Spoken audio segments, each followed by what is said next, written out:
दुनिया में कई लोगों को भूत प्रेत जैसी चीज़ों में दिलचस्पी होती है। उन्हें भूत प्रेत की फिल्में देखने में भी काफ़ी मज़ा आता है। वैसे ही एक फिल्म एनाबेल को देख कई लोगों की रूह कांप गई। ब्राज़ील में तो एक महिला इस फिल्म का लेट नाइट शो देखने के बाद अपने आप को ही मारने लगी। दुनिया में कम ही ऐसी हॉरर फिल्में होती हैं जो लोगों को इस हद तक प्रभावित कर पाती है। 2005 में 23 साल की जर्मन लड़की की ज़िंदगी पर आधारित एक फिल्म आई थी, the exorcism of Emily Rose. Film इतनी डरावनी थी, इसने अच्छा खासा बिजनेस भी किया था। लेकिन क्या आप जानते हैं कि रियल लाइफ एमिली की कहानी फिल्मी लाइफ से कई गुना ज़्यादा भयानक थी।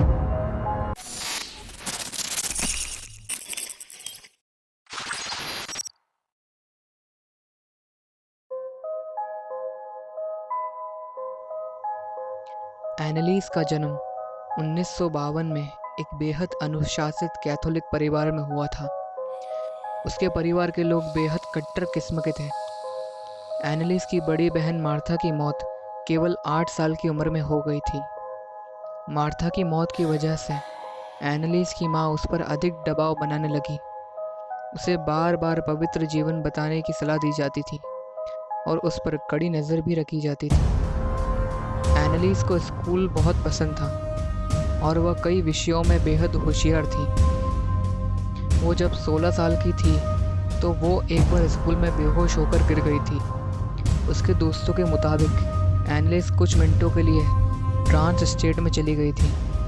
दरअसल एनालीज के घर वालों के कट्टरपंथी रवैये की वजह से उसकी मानसिक स्थिति खराब होने लगी थी। जिस दिन वो बेहोश हुई थी उस रात वो अपने शरीर में एक भारी फीलिंग के साथ उठी थी। एनालीज ने अगले दिन उसने स्कूल ना जाने का फैसला किया। हालांकि कुछ दिनों के बाद सब कुछ सामान्य हो गया।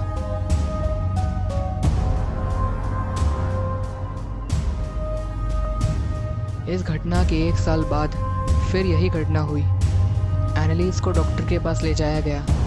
हालांकि डॉक्टर के साथ साथ एक न्यूरोलॉजिस्ट का भी कहना था कि एनालीज के साथ कुछ भी समस्या नहीं है। हालांकि फरवरी 1970 में उसे टीबी के चलते अस्पताल में भर्ती कराया गया। अस्पताल में रहने के दौरान उसके साथ तीसरी बार ऐसा हुआ। यह शायद पहला मौका था जब एनालीज के साथ चीज़ें कुछ ज़्यादा ही भयानक हो रही थी। एनालीज का दावा था कि उसे रंग दिखाई दे रहे हैं, कई तरह की आवाज़ें आ रही हैं और बेहद खुशी महसूस हो रही है। इस दौरान उसका मिर्गी का इलाज किया गया और अस्पताल से छुट्टी दे दी गई। मानसिक हालत दुरुस्त ना होने के बाद भी एनालीज ने स्कूल पास किया और कॉलेज के लिए कदम बढ़ा लिया। वो टीचर बनना चाहती थी, लेकिन उसकी मानसिक स्थिति बिगड़ रही थी। 1973 में एनालीज को प्रार्थना के दौरान हेल्यूसिनेशंस होने लगे। उसे यकीन हो चला था कि कोई शैतान उसके शरीर में घुसा हुआ है। एनालीज बेहद बेबस हालतों में थी। डॉक्टर्स उसकी किसी तरह से मदद नहीं कर पा रहे थे। थक हार कर उसे पादरियों के पास ले जाया गया, लेकिन उसकी हालत बद से बदतर होती जा रही थी।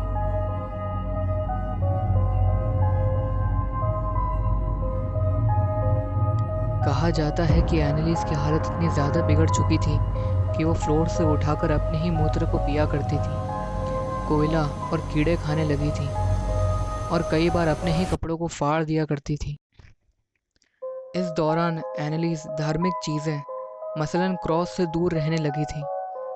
उसकी हालत देखते हुए आखिरकार चर्च ने उस पर भूत भगाने की प्रक्रिया को अंजाम देने का फैसला किया।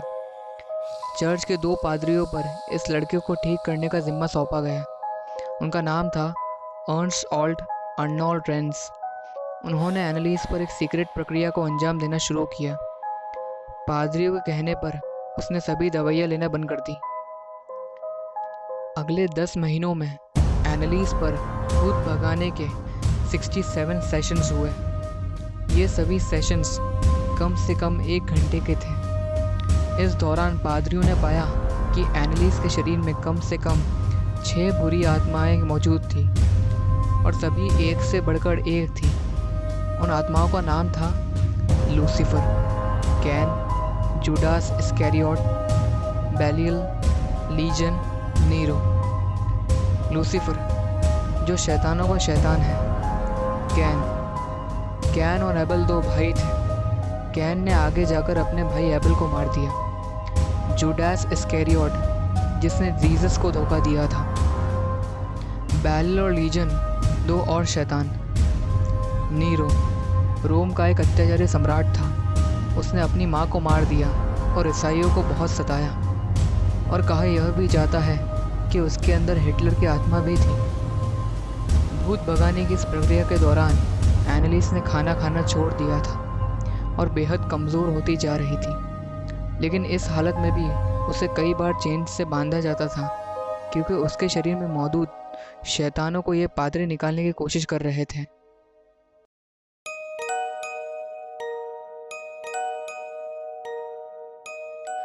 उन्नीस में आखिरकार एनालिस की मौत हो गई। ऑटोप्सी रिपोर्ट में सामने आया कि एनालिस के दांत टूट चुके थे और पूरे शरीर में चोटों के निशान थे। प्रीस्ट के मुताबिक मौत से पहले उन्होंने एनालिस के हाथ और पैर में बिल्कुल वैसे ही निशान देखे जैसे क्रॉस में लटकाने के दौरान जीसस के हाथों में उभरे थे। प्रीस्ट के मुताबिक ये मिशेल की आत्मा मुक्त हो जाने की निशानी थी, जबकि कोर्ट ने इसे हत्या का मामला करार दिया। कोर्ट ने 1978 में एनालिस के पेरेंट्स और दोनों प्रीस्ट को हत्या के जुर्म में जेल की सज़ा सुनाई। वीडियो ख़त्म करने से पहले मैं आपको बताना चाहता हूँ कि प्रीस्ट ने जितने भी एग्जॉर्सिज्म किए उन्होंने उसे ऑडियो टेप में रिकॉर्ड किया था। तो मैं आपको एक ऑडियो टेप सुनाना चाहता हूँ, तो चलिए सुनते हैं।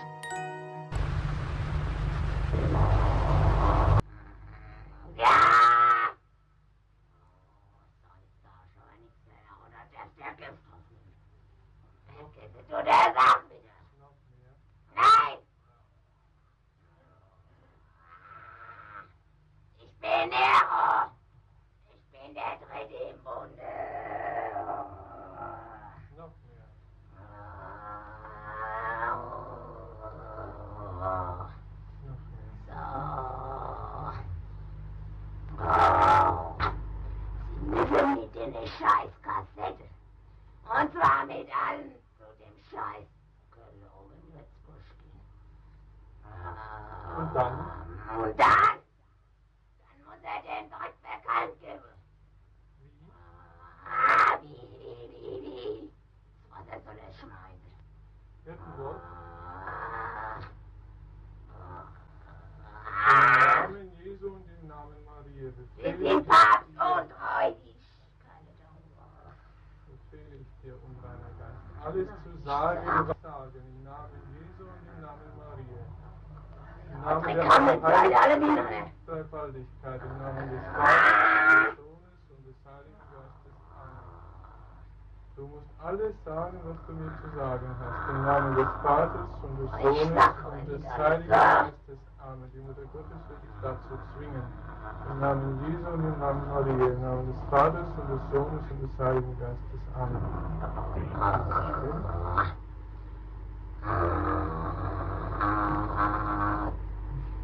Im Namen Das ist die Abtreibung. des Sohnes und des Heiligen Geistes. Amen. Sage alles. Alles. Im Namen des Vaters und des Sohnes Was ist? und des Heiligen Geistes. Amen. Und zwar, egal ab welchem Monat abgetrieben wird.